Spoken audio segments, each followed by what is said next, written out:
बहुत आदर सम्मान पूजन किया, परंतु वह कभी राक्षस को देखे नहीं, इसलिए वह डरते थे। और जब विभीषण जी ने पूछा आप प्रसन्न कैसे होंगे, तब उसने कहा कि आप हमें वहीं पहुंचा दीजिए जहां से लाए हैं। विभीषण जी महाराज ने इनको बहुत रत्न दिए और वहां ला करके पहुंचाए। विभीषण जी के पास रत्न की कमी नहीं है। रावण अपने राज्यकाल में, अपने समय में बहुत रत्नों को संग्रह किया है। वैसे भी सागर से रत्न इनको हमेशा प्राप्त होता रहता है, इसीलिए बढ़िया अमूल्य रत्न दे करके इनको लाए। राम नाम लिखि शीस मध्य धरि दियो याको, यही जल पार करई भाव साचो पायो है। राम नाम लिखि शीस मध्य धरि दियो। राम नाम लिखी शीस मध्य धरि दियो। श्री राम नाम लिख करके इनके सिर के मध्य में रख दिए। स्वर्ण पत्र पर श्री राम नाम लिख करके इसके सिर के मध्य में रख दिए और कहा आप जाइए, आपको यह श्री राम नाम पार कर देंगे। या को यही जाल पार करई भाव साचो पायो है। सच्चा भाव मिला, सच्चे भाव को प्राप्त किया उस पंगु ने। श्री राम नाम के प्रभाव से उसमें दिव्यता आ गई, उसकी पंगुपना खत्म हो गई। वह जो पंगु था वह पंगुपना उसका खत्म हो गया। और इसके बाद वह सागर में चलने लगा। वह सागर में चलने लगा।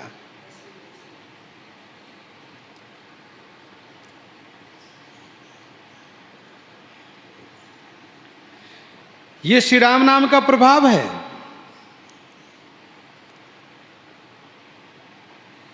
जो श्री राम नाम जीव को भवसागर से पार करता है। जो श्री राम नाम जीव को भवसागर से पार करता है, वह श्री राम नाम इसको क्यों नहीं पार करेगा। विभीषण जी को निष्ठा है, विश्वास है। कवन सिद्धि के बिनु विश्वासा। प्रभु मुद्रिका मेली मुख माही, जलधि लांगी गयो अचरज नाही। जलधि लांगी गयो अचरज नाही। प्रभु मुद्रिका मेली मुख माही। प्रभु मुद्रिका मेली मुख माही, जलधि लांगी गयो अचरज नाही।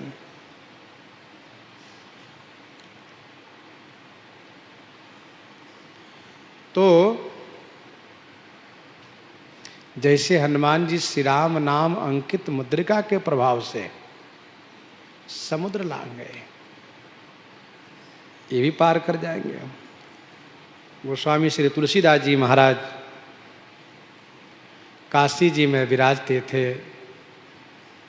वहीं पर गंगा किनारे सी घाट पर कथा सुनाया करते थे।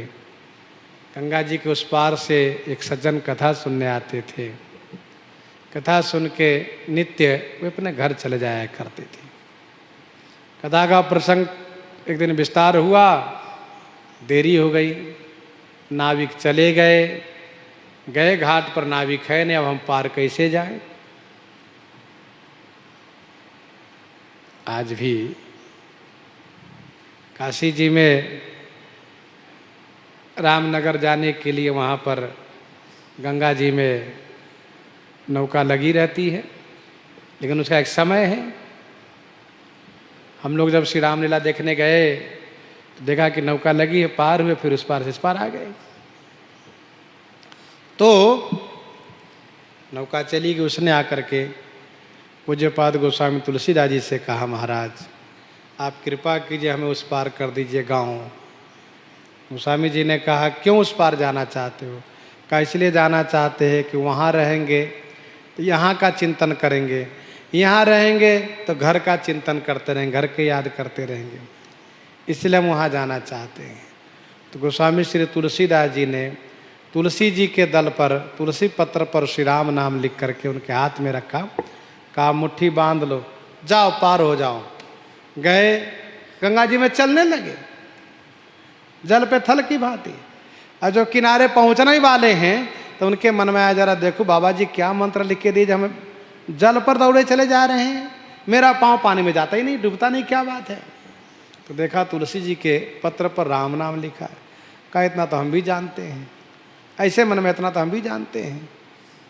जैसे हम भी जानते वैसे अगला पाँव पानी में खिसक गया, और खिसक गया और डूबने लगे वे। और डूबने लगे तो राम राम राम राम राम राम राम राम करने लगे, लेकिन बचना बड़ा मुश्किल लगा। तब कहा, हे तुलसीदास जी के राम जी हमें बचा लो। और जैसे कहा, हे तुलसीदास जी के राम नाम हमें बचा लो, वैसे ही गंगा जी की एक लहर ने उसे धक्का दे करके और रेत में पटक दिया उस पार। तब उसको लगा कि हमसे गलती हुई, राम नाम हम जानते हैं, लेकिन तुलसीदास जी के राम नाम ने हमें भव पार, ये गंगा पार किया है। हमने उनकी बराबरी कर ली, मन में सोचा कि तो हम भी जानते, बस डूबने लगे हम। तो महापुरुषों से कभी भी स्पर्धा नहीं करनी चाहिए। जब वस हिसका करहि नर जड़ विवेक, अभिमान परहि कलप भरी, नरक महु जीव की समान, कभी बड़ों की बराबरी नहीं करनी चाहिए, नहीं तो जीवन में कष्ट होता है।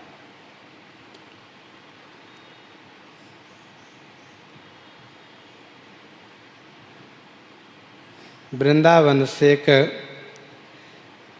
वृंदावन में यमुना उस पार से एक गुजरी आती थी दही बेचने के लिए, और नौका से आती थी, नौका से जाती थी। कभी कभी देरी हो जाए तो नौका वाले को सिफारिश करना पड़े, पैसा देना पड़े ज़्यादा, तब पार करे। एक दिन एक जगह कथा हो रही थी, उसने कथा में सुना कि भगवान कृष्ण के नाम लेने से जीव भव से पार हो जाता है, भव सागर से पार हो जाता है।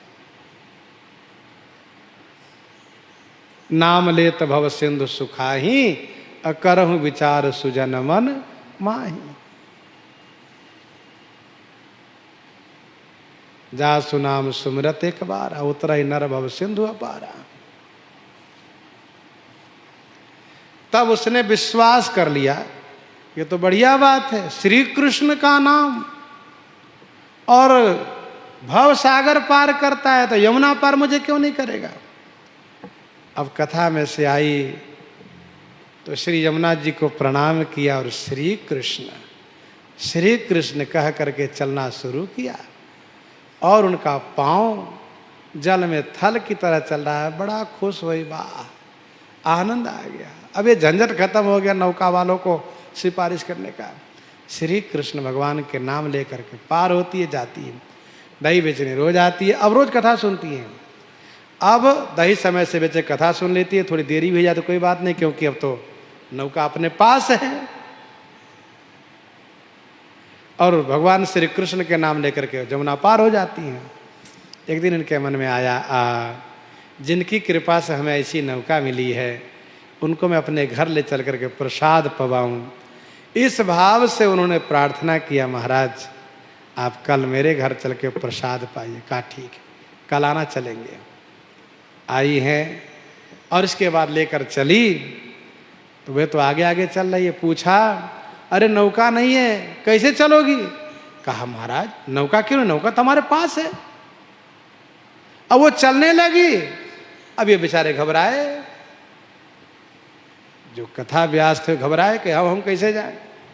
उन्होंने कहा, अरे बाबा आपकी कृपा से मैं नौका पाई हूं, भगवान श्री कृष्ण का नाम क्या है, ये भवसागर पार करने वाला है, उसी के प्रभाव से रोज यमुना पार करती हूं, आपसे मैं सुनी हूं, आप चले आइए। कहा मैया मुझे डर लग रहा है। कहा डर क्यों लग रहा है, देखो मैं चली आ रही, कहां पहुंच जाता मेरे पानी में। देखा तो वे भी बेचारे, उतना विश्वास तो है ना, दुविधा है, श्री कृष्ण भगवान कहते हुए जैसे पांव रखा, उनका पांव यमुना जी में डूब गया और उतरने लगे। मैया आई और फिर उनको हाथ पकड़ लिया और पकड़ करके लेकर उस पार गई। और जब उसने हाथ पकड़ लिया तो सही में ऊपर वो भी चलने लगे। तब उनको समझ में आया कि मैं भले कथा सुनाता हूं, लेकिन मेरे हृदय में विश्वास नहीं हुआ आज तक, इनके मन में विश्वास हो गया। मैया का हृदय सीधा है, भोलापन के नाते इन्होंने विश्वास कर लिया, क्योंकि कवन ने उस सिद्धि की बिनु विश्वास है। वैसे श्री विभीषण जी ने इनके माथे पर स्वर्ण पत्र में श्री राम नाम लिख के रख दिया, ये पार हो गए। ताही ठौर बैठो मानो नयो और रूप भयो, गयो जो जहाज सोई फिरी करी आयो है। ताही ठौर बैठो मानो नयो और रूप भयो। चलते चलते वे आए और जहां उन लोगों ने डुबाया था वहीं आकर बैठ गए, जल में ही बैठ गए वहीं। नयो और रूप भयो, इनका नया रूप प्राप्त हुआ, अर्थात इनका पंगुपना दूर हो गया, ये स्वस्थ हो गए, सुंदर हो गए। गयो जो जहाज सोई फिरी करी आयो है। जो जहाज गया था सो माने वह फिरी करी आयो हो, फिरी करी मन लौट करके आया है। लियो पहचान पूछो सब सो बखान कियो, हियो हुल सायो सुनी विनय के चढ़ायो है। लियो पहचानी, उन जहाज वालों ने पहचान लिया, अरे तो वही है जिसको हमने डुबा दिया था, तो बैठा है। अरे भैया तुम कैसे बच गए, मरे नहीं। तब इन्होंने सहज भाव से सब बताया, हम तो लंका गए थे। अच्छा, और देखो उनकी वहाँ के राजा विभीषण, उनकी कृपा से मैं ठीक हो गया, उन्होंने ऐसी कृपा करी कि मैं जल पर थल की तरह चल रहा हूँ। ऐसा कहाँ। लियो पहचान पूछो सब सो बखान कियो, हियो हुल सायो सुन विनय कई चढ़ायो है। हियो हुल सायो, हृदय में बड़ा उल्लास हुआ, इसलिए विनती प्रार्थना करके उसको पुनः बैठा लिए जहाज में। कहा बैठो बैठो। कहा नहीं हम ऐसे चल लेंगे। अरे नहीं नहीं आइए, हम हाथ जोड़ते, आइए बैठ जाइए, हम सबसे गलती हुई कि आपको हम फेंक दिए थे, आइए कृपा करके आ जाइए। विनती करके जहाज पर चढ़ा लिए और चढ़ाने के बाद पूछा क्या लाए हो वहाँ से, तो गठरी खोल के दिखा ये रत्न। तो जहाज के मालिक ने देखा, कहा अरे बाप रे, इसमें तो एक ऐसे ऐसे रत्न है कि एक रत्न के बराबर भी हमारे पास संपदा नहीं है। सबने आंख के इशारे से बात कही, इसको कोई नहीं, लूट लो, बढ़िया रत्न लेकर आया है, कहाँ मिलेगा इतना ऐसा रत्न, लूट लो। ऐसा उन लोगों के मन में आया तो श्री राम जी इनको प्रेरित किए, क्योंकि श्री राम नाम लिखा हुआ पत्र अभी भी सिर पर है। श्री राम जी प्रेरित किए, भाग लो ना तो लूट लेंगे ये। बस जैसे उन लोगों के मन में, वैसे तुरंत ये कूद गए सागर में और सूखे भूमि की तरह चलने लगे। जाओ, नहीं जाना हमें। पार्यो नीर कूदिने को पाए न परस करियो। कूद गए सागर में और चलने लगे, और उनके पाँव में पानी स्पर्श नहीं कर रहा है, वो तो थल की तरह चल रहे हैं। तो ये प्रश्न उठता है कैसे जान गए कि हमारी संपत्ति को, रत्न को छीनना चाहते। तो इसका उत्तर है कि भगवान की प्रेरणा से। एक बार की बात है, एक मैया मोहर से भरी गठरी को सिर पर रखकर चल रही थी। गठरी वजनी थी, इसलिए एक घुड़साल से कहा, घुड़सवार से कहा, भैया चल रहे हो, कुछ दूरी तक मेरी सहायता करो, ये गठरी लिए चलो। तो घुड़सवार ने कहा, अरे मैया मैं तुम्हारी गठरी ढोने के लिए घोड़ा रखा हूं, तुम अपना चल के आओ। यूं कह करके घोड़े पर चाबुक लगाया, घोड़ा सपाटा दौड़ने लगा। कुछ दूर गया तो उसके मन में आया, करे बुढ़िया की गठरी तो वजनी लग रही थी, क्या पता उसमें क्या रहा हो, मुझे रख लेना चाहिए थे गठरी घोड़े पर, और वो थोड़े ना मेरे पीछे चल पाते, मैं भाग जाता। तो यह मन में बात आई, लौटा कर आया, घोड़े को लौटा कर आया। करी मैया मैं जब आगे गया तो मेरे मन में विचार है कि मैंने यूं ही आपको ठुकरा दिया, मना कर दिया। मेरे मन में विचार है कि मैया का सहयोग करना चाहिए, लाओ गठरी लिए चलता हूँ। मैया ने कहा, नहीं नहीं नहीं, मुझे नहीं देना है। क्यों? जिस प्रकार से जिन्होंने तुम्हारे मन में प्रेरित किया कि चल के गठरी ले लो, उन्होंने मुझे आकर बता दिया गठरी मत देना। जब मैया ने देखा कि घोड़े पर चाबुक लगाया, घोड़े को सपाटा दौड़ाया, मैया सहम गई, बाप रे ये तो घोड़े को दौड़ा कर भाग जाएगा, मैं इसके पीछे कहाँ जाऊंगी, मैं तो चल नहीं पाऊंगी, ये तो लेके भाग जाएगा मोहर की गठरी को। इसलिए अच्छा हुआ कि इसने लिया नहीं, ये सोच रही थी। इसी बीच उसने आकर कहा, लाओ मैया गठरी लिए चल। तो कहा, ना ना मुझे नहीं देना है गठरी, मैं गठरी खुद लेके चलूंगी। बार बार कहा, नहीं मैं नहीं देने वाली, नहीं दिया उसने। तो कहने का भाव ये है कि भगवान ऐसी प्रेरणा करते हैं ठाकुर जी। जैसे इनको प्रेरणा किए कि ये लोग रत्न छीन लेंगे, इसलिए कूद गए। पर्यो नीर कूद पाए, पाए न परस कर्यो, हर्यो मन देखी रघुनाथ नाम भायो है। फिर सबने पूछा कि भाई क्या बात है कि तुम डूब नहीं रहे हो, ऐसे चल रहे हो? तब इन्होंने कहा, ये श्री राम नाम का प्रभाव है।